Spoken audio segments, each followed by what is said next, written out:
श्री अद्वैत गदाधर शिवासादि गौर भक्तवृंद। हरे कृष्ण कृष्ण कृष्ण हरे हरे, हरे राम राम राम हरे हरे। तो हमारा preachers training का सेकंड क्लास है, ठीक है। हमने आपको पहले वाले क्लास में आत्मा के ऊपर 2 श्लोक सिखाए थे। तो आप लोग सब चाहते हैं कि आत्मा के ऊपर ही पूरा डिटेल नॉलेज ले लें फिर आगे बढ़े।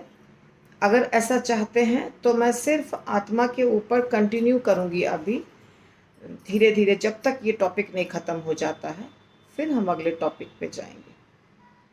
अगर यस तो हाथ उठा दीजिए सारे भक्त।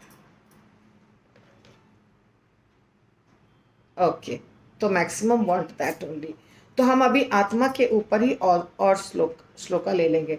पिछले क्लास में हमने लिया था 2.23 और 2.24, जिसमें आत्मा के बारे में एकदम क्लियरली बताया गया है कि आत्मा के क्या क्या गुण होते हैं।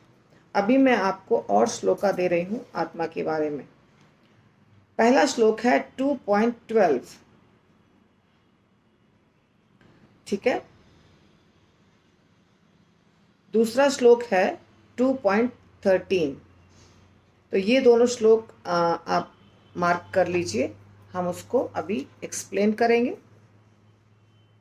और देखेंगे कि क्या इस श्लोक से हमें हेल्प मिलता है आत्मा के बारे में जानने में। 2.12 एंड 2.13।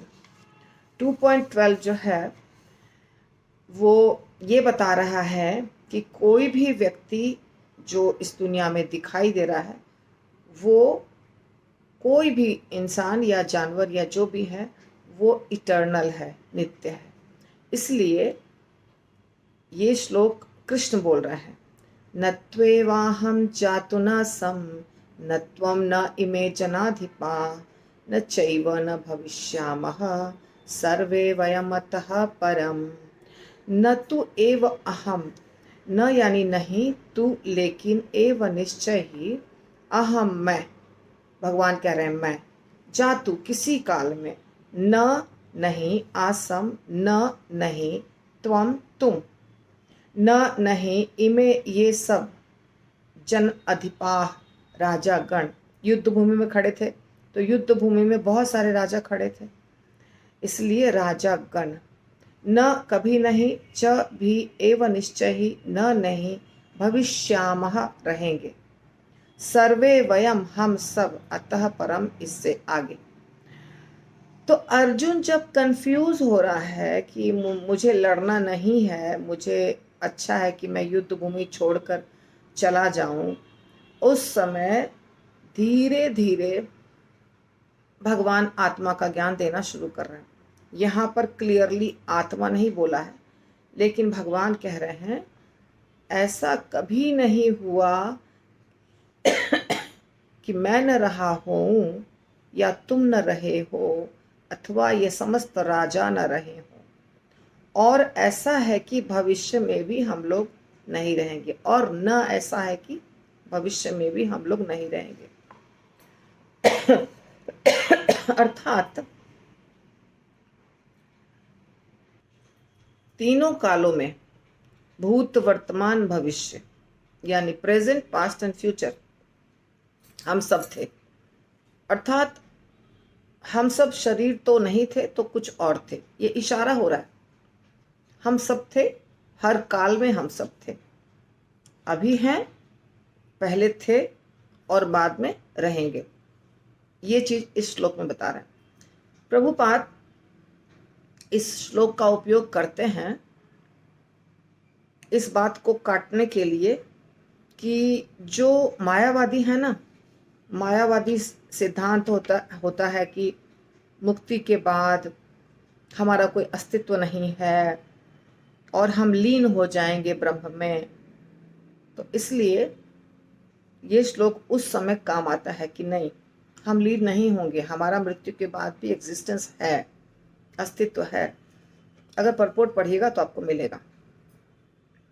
तो ये है आत्मा के ही बारे में, लेकिन थोड़ा सा ज्यादा हाई स्टैंडर्ड है। नत्वेव अहम जातुनासम नत्वम न इमे जनाधिपा नच्चैव न भविष्यामः सर्वे वयम अतः परम। ये श्लोक ठीक है। इसके अंदर प्रभुपाद ने कठोपनिषद का एक श्लोक दिया है। नित्यो नित्यानाम चेतनस चेतनानाम एको बहुनाम यो विदधाति कामान तमात्मस्थम ये अनुपश्यन्ति श्रीरास्तेषाम शांति शाश्वती नेतरेशम। आपको याद करने नहीं बोल रही हूँ, ठीक है, समझना होगा तो आप देख सकते हैं। तो ये श्लोक ये साबित करता है कि हम इटर्नल हैं। क्या साबित करता है? कि हम इटर्नल हैं। हम प्रेजेंट में हैं, फ्यूचर में रहेंगे, पास्ट में थे। इसके बाद जो दूसरा श्लोक हमने लिया, इसके जस्ट नेक्स्ट वाला, देहिनो अस्मिन् यथा देहे कौमारम यौवनम जरा तथा देहांतर प्राप्ति धीरस तत्र न मुह्यति। इसको हमने श्लोका रिसाइटेशन वाले क्लास में किया है। यहाँ पे ये बताया जा रहा है कि शरीर बार बार बदलता है। देहांतर प्राप्ति, देहांतर यानी ट्रांसफर हो रहा है, ठीक है। तो शरीर बदल रहा है और जो चीज़ है जो बदल रहा है शरीर को यानी आत्मा, वो अलग अलग शरीर में जा रहा है। आत्मा वही है पर शरीर बदल रहा है। पहले छोटा सा बच्चा, फिर थोड़ा बड़ा, फिर थोड़ा बड़ा, फिर बहुत बड़ा, फिर अंत में मृत्यु, नया शरीर। पर ऐसा होने से भी जो धीर पुरुष हैं वो विचलित नहीं होते, वो स्थिर रहते हैं, क्योंकि उनको ज्ञान है कि कपड़ा है, ये बदलेगा, कपड़े की तरह है, ये बदलेगा। देहिनः यानी शरीरधारी की, देहिनः कौन है? आत्मा। देहिनः शरीरधारी, जो धारण करने वाला है शरीर को। जैसे हमारा ये शरीर इस कपड़े को धारण किया है, हमारे ऊपर है ये कपड़ा, है ना, हम है शरीर, ये अगर शरीर है तो इस कपड़े को हमने धारण किया है।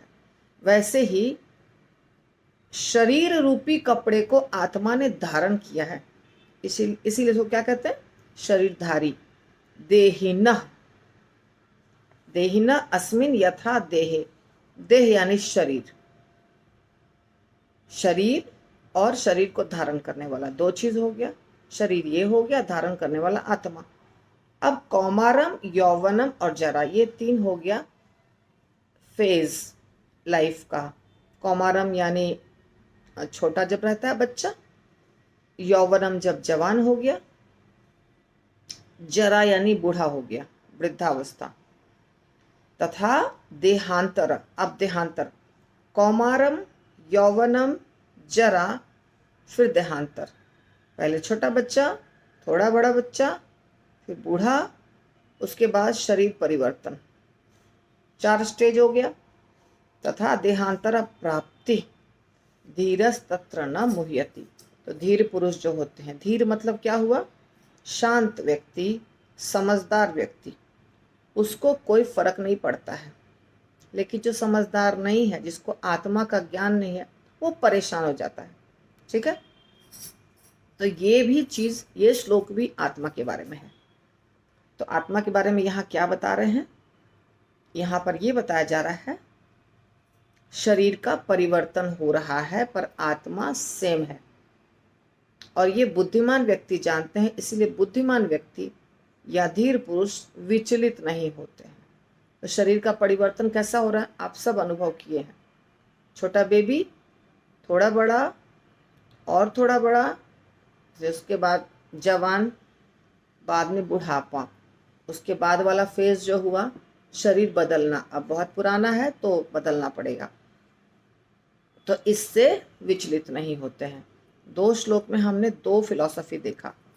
पहला श्लोक जो था 2.12, उसमें हमने ये देखा कि भगवान कह रहे हैं ऐसा कभी नहीं हुआ कि तुम नहीं थे या मैं नहीं था या यहाँ खड़े सारे राजा नहीं थे, युद्ध भूमि में जो राजा खड़े वो नहीं थे, ऐसा कभी नहीं हुआ है और भविष्य में भी ऐसा नहीं होगा। यानी 3 टेंस है, प्रेजेंट, पास्ट एंड फ्यूचर, और तीनों टेंस में हम सब थे, मतलब हम सब इटर्नल हैं और इटर्नल आत्मा है, शरीर तो इटर्नल नहीं है। तो आत्मा के बारे में यहाँ हो रहा है। दूसरे में फिर शरीर बदल रहा है पर आत्मा वही है, और ऐसे बदलाव से धीर पुरुष विचलित नहीं होते हैं। तो मुझे लगता है आप लोग समझ चुके हैं। अब रहा कि श्लोक हमको याद नहीं है, तो श्लोका याद करने का क्लास अलग है। मुझे लगता है यहाँ पे श्लोका याद नहीं करेंगे, यहाँ हम श्लोक के मीनिंग को समझेंगे, उसका नोट्स बनाएंगे, उसको याद करेंगे। श्लोका रिसाइटेशन वाला क्लास सुबह होता है, उसमें अपने आप सारे श्लोका आ रहे हैं और आएंगे भविष्य में भी।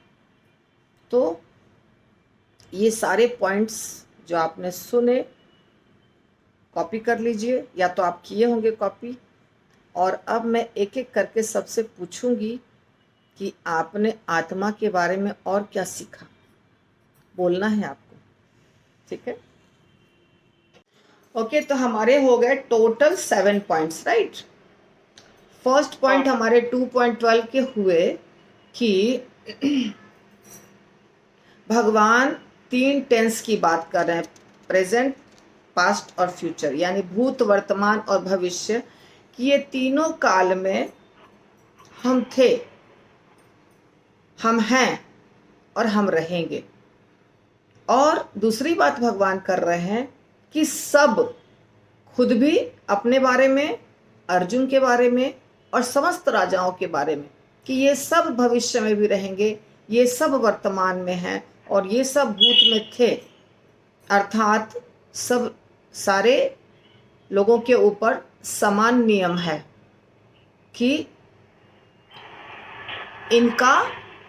इनके अंदर जो आत्मा है वो इटर्नल है। ये कंक्लूजन निकल रहा है। पर भगवान 2 चीज़ की बात कर रहे हैं, एक सब रहेंगे, सब थे, सब जीवात्मा के बारे में, और दूसरा तीनों काल में। 2.14 में हमने ये देखा, 2.13 में हमने ये देखा कि शरीर बदल रहा है, छोटा बच्चा, थोड़ा बड़ा, जवान और बूढ़ा, तो शरीर बदल रहा है। लेकिन बूढ़ा होने के बाद क्या होगा? तो बूढ़ा होने के बाद देही जो है, यहाँ पे 2 चीज की चर्चा हो रही है, देहे और देही। देही यानी शरीर धारण करने वाला, देहे यानी शरीर। तो शरीर धारण करने वाला अर्थात आत्मा जो है, वो जब शरीर बूढ़ा हो जाता है तो देहांतर प्राप्ति करता है, यानी दूसरे शरीर में चला जाता है। तो शरीर बदल रहा है, ये एक सच्चाई हो गई। और दूसरी सच्चाई होगी, शरीर बदलने के बावजूद भी आत्मा नहीं बदलता है। जब शरीर उसके रहने लायक नहीं रहता है तो आत्मा दूसरे शरीर में चला जाता है। और जो पॉइंट यहाँ आत्मा के बारे में नहीं है परंतु फिर भी बहुत महत्वपूर्ण है, वो ये है कि धीर पुरुष इस बदलाव से विचलित नहीं होते हैं। टोटल 7 पॉइंट्स, 7-8 पॉइंट्स हमने कवर कर लिए आज के 2 श्लोकों में।